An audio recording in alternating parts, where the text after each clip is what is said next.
या आयोगाला स्वातंत्र्य ठेवण्याची का गरज होती आणि त्यासाठी राज्यघटनेमध्ये कुठल्या तरतुदी केलेल्या आहेत हे बघितल्याच्या नंतर आपण आयोगाची कार्य कोणती आहेत ते बघूयात. तर यामध्ये पहिलं कार्य असं आहे की अखिल भारतीय सेवा, संघ सेवा किंवा संघशासित प्रदेशाच्या सेवा यातील नियुक्तीसाठी परीक्षा घेणे. आता अखिल भारतीय सेवा म्हणजे जे IPS, IAS, IFS, IFOS किंवा इंडियन रेल्वे सर्व्हिस या ज्या सर्व्हिस आहे यांना अखिल भारतीय सर्व्हिस म्हणतात. आणि यांच्या परीक्षा घेण्याचं जे काही काम आहे ते आयोगाचं कार्य आहे. त्याचबरोबर केंद्रासाठी आणि केंद्रशासित प्रदेशासाठी ज्या सेवा आहेत त्या सेवांची परीक्षा घेणं हे देखील आयोगाचंच कार्य आहे.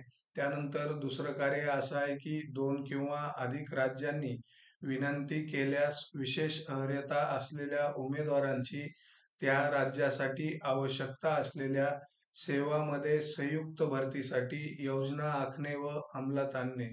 यानंतर तिसरं कार्य असं आहे की राज्यपालाच्या विनंतीवरून आणि भारताच्या राष्ट्रपतीच्या मंजुरीनंतर आयोग राज्याच्या सर्व किंवा काही आवश्यक गरजा पूर्ण करतो. जर राज्यपालाने आयोगाकडे काही विनंती केलेली असेल आणि ती अ, राष्ट्रपती यांनी त्या कामासाठी जर मंजुरी दिलेली असेल, तर आयोग त्या राज्याने विनंती केलेली सर्व कामं किंवा आवश्यक गरजा पूर्ण करणारी कामं हा आयोग करतो आणि ते आयोगाचं कार्य आहे. यानंतर चौथं कार्य असं आहे की कार्मिक व्यवस्थापनासंबंधी काही मुद्द्यावर आयोगाशी विचारविनिमय केला जातो. ते कोणते मुद्दे आहेत ते बघूयात.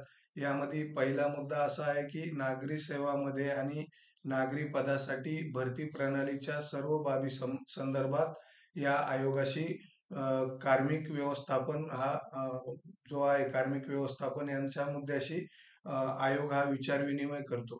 त्यानंतर नागरी सेवा आणि पदे यातील नियुक्ती आणि पदोन्नती वा एका सेवेतून दुसऱ्या सेवेत बदली याबाबत पाळावयाची तत्वे. म्हणजेच नागरी सेवा आणि यातली जी पदे आहेत यावरती नियुक्ती करायची असेल किंवा पदोन्नती करायची असेल किंवा एका सेवेतून दुसऱ्या सेवेत बदली करायची असेल आणि यासाठी जी पाळायची तत्वे आहेत त्यासाठी आयोगाशी विचारविनिमय केला जातो. त्याचबरोबर नागरी सेवा व पदे यातील नियुक्ती, पदोन्नती वा एका सेवेतून दुसऱ्या सेवेत बदली आणि नियुक्तीने नियुक्ती याबाबत उमेदवाराची योग्यता संबंधित विभाग पदोन्नतीची शिफारस करतात व संघ लोकसेवा आयोगाकडून परीक्षण करून मंजुरी घेतात. म्हणजे जेव्हा एखाद्या नागरी सेवकांची अ, एखाद्या दुसऱ्या पदावरती किंवा पदोन्नती करायची असेल किंवा एका सेवेतून दुसऱ्या सेवेत बदली करायची असेल किंवा प्रतिनियुक्तीने नियुक्ती करायची असेल, याबाबतची जी योग्यता आहे ते जे संबंधित विभाग आहे ज्यांना पदोन्नतीची शिफारस करतात ते लोकसेवा आयोगाशी आणि त्या संबंधित विभागाशी विचारविनिमय करून आयोगाची मंजुरी घेतात. यानंतर भारत सरकारमध्ये नागरी पदावर काम करणाऱ्या व्यक्तीबाबत सर्व प्रकारची जी काही शिस्तभंगाची कारवाई आहे तसंच त्या संबंधीचे जे अर्ज विनंती आहे यामध्ये काही मुद्दे सांगितलेले आहेत. त्याविषयी देखील आयोगाशी चर्चा केली जाते. त्यामध्ये सेवेतून काढून टाकणे, सेवेतून हटवणे, सक्तीची निवृत्ती किंवा खालच्या सेवेत किंवा पदावर टाकणे म्हणजेच पदोन्नती, त्याचबरोबर आर्थिक नुकसानाची भरपाई करणे, पदोन्नती रोखणे, अ, वार्षिक वाढ रोखणे, दोषारोप म्हणजे तीव्र नापसंती, अशा प्रकारचे जे काही अर्ज आहेत किंवा जी काही शिस्तभंगाची कार्यवाही आहे त्यावेळेस देखील आयोगाशी विचारविनिमय केला जातो. यानंतर कार्यकालीन कर्तव्ये पार पाडण्याबाबत नागरी सेवकाविरुद्ध दाखल केलेल्या खटल्यामध्ये संरक्षण करण्यासाठी आलेल्या कायदेशीर खर्चाची भरपाई करणे. त्याचबरोबर भारत सरकारची सेवा बजावताना व्यक्तीस इजा झाल्यास त्याला निवृत्ती वेतन देण्याच्या मागणीवर निर्णय देणे आणि अशा परिस्थितीत निवृत्ती वेतनाच्या रकमेविषयी निर्णय घेणे. म्हणजे जर एखाद्या नागरी सेवकांना आपली सेवा बजावत असताना जर काही त्या इजा झाली असेल तर त्याला निवृत्ती वेतन किती दिलं पाहिजे किंवा कशा प्रकारे दिलं पाहिजे याचा जो निर्णय आहे तो हा आयोगच घेतो आणि हे आयोगाचं कार्य आहे. याचबरोबर एका वर्षासाठी किंवा अधिक काळासाठी असलेल्या हंगामी नेमणुका आणि नियुक्त्या नियमित करणे या संबंधीच्या बाबी. म्हणजेच जर एखाद्या ठिकाणी काही ठराविक ठिकाणी जर तुमची तात्पुरती जर नियुक्ती केली असेल म्हणजेच हंगामी नियुक्ती आणि त्या नियुक्त्या नियमित म्हणजे कंटिन्यू करण्यासाठीच्या ज्या काही बाबी आहेत त्या संबंधीचा देखील या आयोगाशी विचारविनिमय केला जातो. त्यानंतर विशिष्ट सेवेत कालमर्यादा वाढवणे आणि विशिष्ट निवृत्ती नागरी सेवकांच्या पुनर्नियुक्तीच्या संबंधीच्या बाबी. म्हणजे काही एखादी विशिष्ट सेवा आहे त्या ठिकाणी जर एखाद्या नागरी सेवकाचा जर कालमर्यादा जर वाढवायची असेल किंवा विशिष्ट निवृत्ती जर करायची असेल तर त्यासंबंधी या आयोगाशी विचारविनिमय केला जातो. त्याचबरोबर कार्मिक व्यवस्थापनासंबंधी इतर कोणत्याही ज्या बाबी आहेत त्या बाबींसाठी या आयोगाशी विचारविनिमय केला जातो. आणि असं जरी असलं तरी भारत सरकारने वरील मुद्द्यावर केंद्रीय लोकसेवा आयोगाशी विचारविनिमय केला नाही तरी पीडित नागरी सेवक न्यायालयात जाऊ शकत नाही. आता वरी काही आपण जे मुद्दे बघितले होते त्यामध्ये असं होतं की जर एखाद्याला जर काही इजा झाली असेल किंवा एखाद्यावरती जर दोषारोप लागला असेल तर या सर्व परिस्थितीमध्ये केंद्रीय लोकसेवा आयोगाशी विचारविनिमय करूनच निर्णय घेतला जाईल. मात्र या ठिकाणी सर्वोच्च न्यायालयाने असा निर्णय दिलेला आहे की वरील मुद्द्यावर जरी आयोगाशी विचारविनिमय केला नाही तरी पीडित नागरी सेवक हे न्यायालयात जाऊ शकत नाही. म्हणजे या आयोगाशी तुम्ही विचारविनिमय न करता सरकारने डायरेक्टच एखादा निर्णय दिला आहे असं म्हणून एखादा पीडित नागरी सेवक न्यायालयात जाऊ शकत नाही. हा जो निर्णय आहे तो सर्वोच्च न्यायालयाने दिलेला आहे. म्हणजे आणखी जर दुसऱ्या शब्दात सांगायचं तर आयोगाशी विचारविनिमय करण्यातील अनियमितता व असा विचार विचार विनिमयाशिवाय कृती करणे यामुळे सरकारचा निर्णय अवैध ठरत नाही. म्हणजे जर असं जरी वाटत असलं की एखादं नागरी सेवकांना की आयोगाशी विचारविनिमय करण्यामध्ये अनियमितता आहेत आणि विचारविनिमयाशिवाय म्हणजे न करताच कृती केलेली आहे. यामुळे सरकारने जो निर्णय दिलेला आहे तो चुकीचा ठरत नाही किंवा तो अवैध ठरत नाही. तो अवैध ठरत नाही. त्याचबरोबर उपरोक्त तरतुदी अनिवार्य नसून मार्गदर्शक तत्वे आहेत. म्हणजेच वरील ज्या काही तरतुदी दिलेल्या आहेत, ज्यामध्ये आयोगाशी विचारविनिमय केला जातो, त्या अनिवार्य नाहीयेत. त्या फक्त मार्गदर्शक तत्व आहेत. त्याचप्रमाणे संघ लोकसेवा आयोगाने निवड केल्याने उमेदवाराचा पदावर कोणताही अधिकार निर्माण होत नाही. म्हणजेच जरी एखादा उमेदवार एक्झाममध्ये पास झाला असेल किंवा तो त्याची आयोगाकडून निवड झालेली असेल, तरी देखील तो त्या पदावर घेतलाच जावा यासाठी काही त्याचा तो अधिकार नाहीये. असा देखील निर्णय सर्वोच्च न्यायालयाने दिलेला आहे.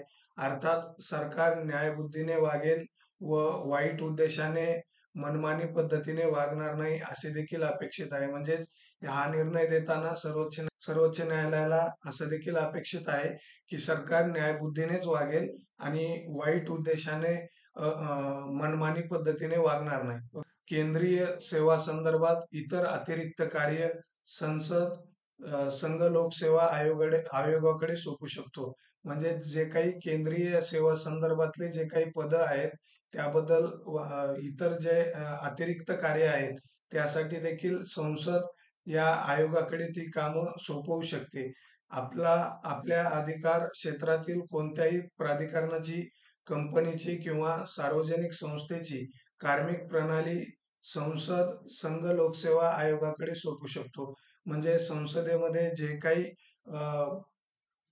संसदेच्या अधिकार क्षेत्रातील कोणतेही प्राधिकरण असतील किंवा कंपनीची किंवा सार्वजनिक संस्थांची जी काही कार्मिक प्रणाली आहे त्याबद्दलची जी कामं आहेत ती आयोगाकडे सोपवू शकतो आणि या पद्धतीने संसदेच्या कृतीने संघ लोकसेवा आयोगाच्या अधिकार क्षेत्रात विस्तार करता येतात. आता आपल्याला वरती बघितलं होतं आपण या 2-3 ज्या तरतुदी आहेत यावरून हे लक्षात येतं की आयोगाच्या अधिकाराचा जर विस्तार कोणाला करता येत असेल किंवा तो कोण करत असेल तर याचा अधिकार संसदेकडे आहे. आणि संसदेला तसं वाटलं तर संसद या आयोगाच्या अधिकारामध्ये विस्तार देखील करते. यानंतर संघ लोकसेवा आयोग आपल्या कामाबाबत वार्षिक अहवाल राष्ट्रपतीला सादर करतो. म्हणजे जे काही आयोगाचे कामकाज आहे किंवा कामाबद्दलचा जो काही अहवाल आहे तो तयार करून राष्ट्रपतीला सादर केला जातो आणि हे प्रत्येक वर्षी सादर करावा लागतो. राष्ट्रपती हा अहवाल संसदेच्या दोन्ही सभागृहासमोर मांडतात व त्यामध्ये जेथे आयोगाचा सल्ला स्वीकारण्यात आला नाही तेथे त्याचे सकारण स्पष्टीकरण देणारे निवेदन मांडतात.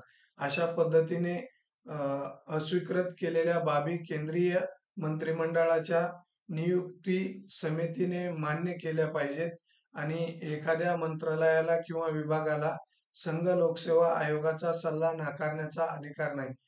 आयोगाची कार्य कोणती आहेत हे बघितल्याच्या नंतर आपण आयोगावरती कोणत्या मर्यादा घातलेल्या आहेत हे बघूयात. तर यामध्ये पहिली मर्यादा अशी आहे की नागरिकांच्या कोणत्याही मागास वर्गासाठी नियुक्त्यामध्ये वा पदामध्ये आरक्षण ठेवणे. या मागास वर्गासाठी नियुक्तीमध्ये किंवा पदांमध्ये जे आरक्षण ठेवायचं आहे हे याचं जे काम आहे ते आयोगाचं काम नाहीये, ते केंद्र सरकार ठरवतं आणि ही आयोगावरती पहिली मर्यादा आहे. यानंतर सेवामधील वा पदावरील नियुक्तीबाबत अनुसूचित जाती व अनुसूचित जमातीच्या मागण्या विचारात घेणे हे देखील काम केंद्र सरकारचं आहे. त्याचबरोबर आयोग व न्यायाधिकरण याचे अध्यक्ष व सदस्य यांची निवड, उच्च राजनैतिक स्वरूपाच्या पदावर निवड आणि बऱ्याच वर्ग क आणि वर्ग ड सेवामधील निवडी या हे देखील आयोगावरती एक मर्यादाच आहे.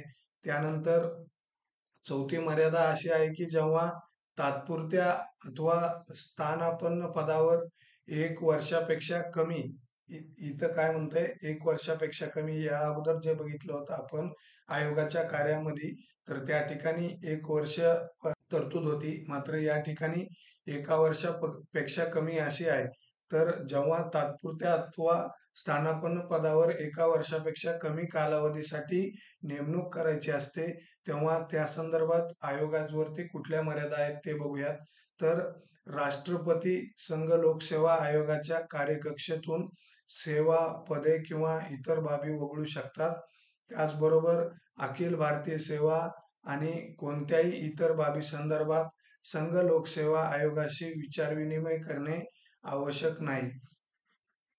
अशा बाबी निश्चित करण्याचे राष्ट्रपतीला अधिकार आहेत असे राज्यघटनेत म्हटलेले आहे. म्हणजेच अखिल भारतीय सेवातील कोणत्याही इतर बाबी संदर्भात अखिल भारतीय सेवांमधील आणि कोणत्याही इतर बाबी संदर्भात अशा काही ज्या गोष्टी आहेत ज्या राष्ट्रपतींना वाटतं की आमच्यासोबत विचारविनिमय करणं आवश्यक नाही त्या ठिकाणी तसं राष्ट्रपती करू शकतात आणि हा जो अधिकार आहे तो राष्ट्रपतीला घटनेनेच दिलेला आहे किंवा घटनेमध्येच सांगितलेला आहे. त्याचबरोबर राष्ट्रपतीने या संदर्भात केलेले नियम संसदेच्या दोन्ही गृहापुढे किमान 14 दिवस तरी ठेवणे अगत्याचे आहे. संसद त्यात दुरुस्ती करू शकतो किंवा रद्द करू शकतो. ज्यावेळेस आयोग आपला अहवाल हा राष्ट्रपतीकडे सादर करतो आणि तो राष्ट्रपती संसदेपुढे तो अहवाल सादर करतात.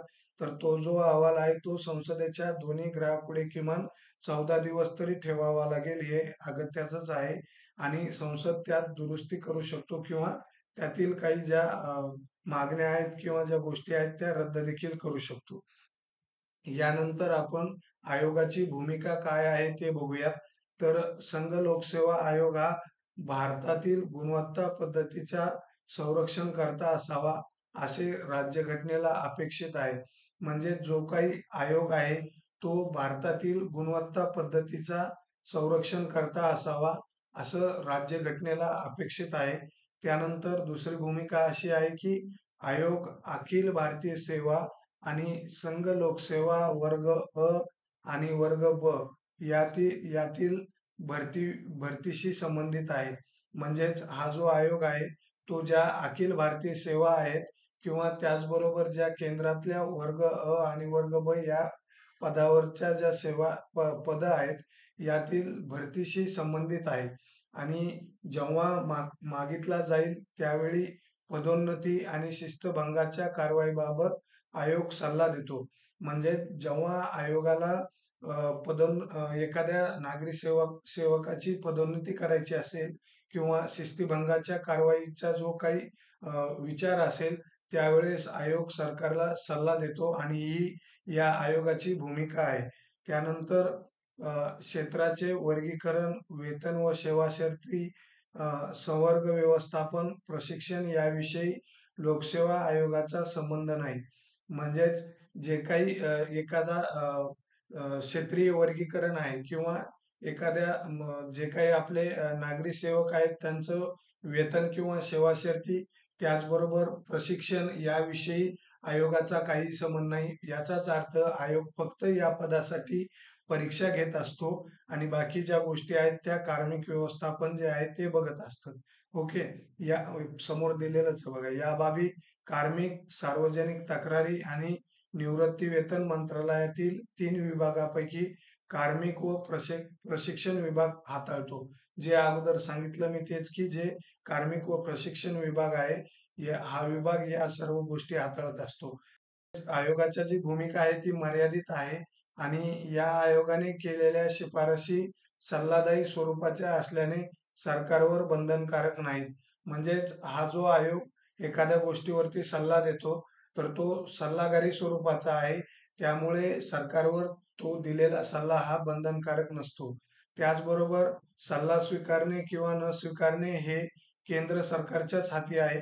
म्हणजे जर केंद्र सरकारला वाटलं हा सल्ला स्वीकारावा किंवा तो स्वीकारू नये, या ज्या बाबी आहेत ते केंद्र सरकारच्याच हातामध्ये आहेत. तसंच आयोगाने दिलेल्या शिफारशीपेक्षा केलेल्या निराळ्या कृतीसाठी सरकार संसदेला उत्तरदायी असणे ही सुरक्षेची एकमेव उपाययोजना आहे. तर त्याचबरोबर संघ लोकसेवा आयोगाच्या सल्लागारी कामाची व्याप्ती व नियमन करण्याबाबतचे नियम सरकार बनवू शकतो. म्हणजेच आयोगाचा जो काही सल्लागारी कामाची व्याप्ती आहे, म्हणजेच कुठल्या कुठल्या गोष्टीसाठी आयोगाकडून सल्ला घ्यायचा आहे, ही जी सल्लागारी कामाची व्याप्ती आहे व नियमन करण्याचे जे नियम आहेत, हे सरकार बनवू शकतो. म्हणजे केंद्र सरकार बनवू शकतो. सन 1964 मध्ये केंद्रीय दक्षता आयोग स्थापन झाल्यानंतर संघ लोकसेवा आयोगाच्या शिस्तभंगाच्या कारवाईबाबतच्या भूमिकेवर परिणाम झाला. म्हणजे ज्यावेळेस 1964 मध्ये केंद्रीय दक्षता आयोग स्थापन झाला, तेव्हापासून या आयोगाचे जे काही आयोग जो काही शिस्तभंगाच्या कारवाईबाबतची भूमिका होती त्यावर परिणाम झाला. कारण नागरी सेवकाविरुद्ध शिस्तभंगाची कारवाई करताना सरकार दोन्ही संस्थांची विचारविनिमय करतं. म्हणजे ज्यावेळेस अगोदर एखाद्या नागरी सेवकावर शिस्तभंगाची कारवाई करायची असायची, तर त्यावेळेस सरकार हा आयोगाशी विचारविनिमय करायचा. मात्र 1964 मध्ये जेव्हा केंद्रीय दक्षता आयोग स्थापन झाला, तेव्हापासून सरकार हे या दोन्ही आयोगाशी विचारविनिमय करायला चालू केलं आणि त्यामुळे यांच्या हा जो केंद्रीय लोकसेवा आयोग आहे याच्या भूमिकेवर थोडासा परिणाम झाला. जेव्हा दोन संस्था परस्पराविरोधी सल्ला देतात त्यावेळी मात्र समस्या निर्माण होते.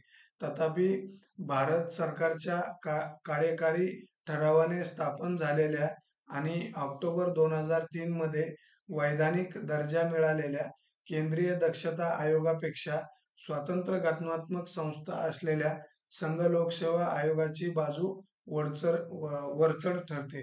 म्हणजेच त्यांना इथं हे सांगायचं आहे की जरी केंद्रीय दक्षता आयोगाचा जरी विचार घेतला जात असेल तरी देखील केंद्रीय जे काय आपलं संघ लोकसेवा आयोग आहे ही एक घटनात्मक संस्था आहे आणि या आयोगाची बाजू ही वरचढ ठरते.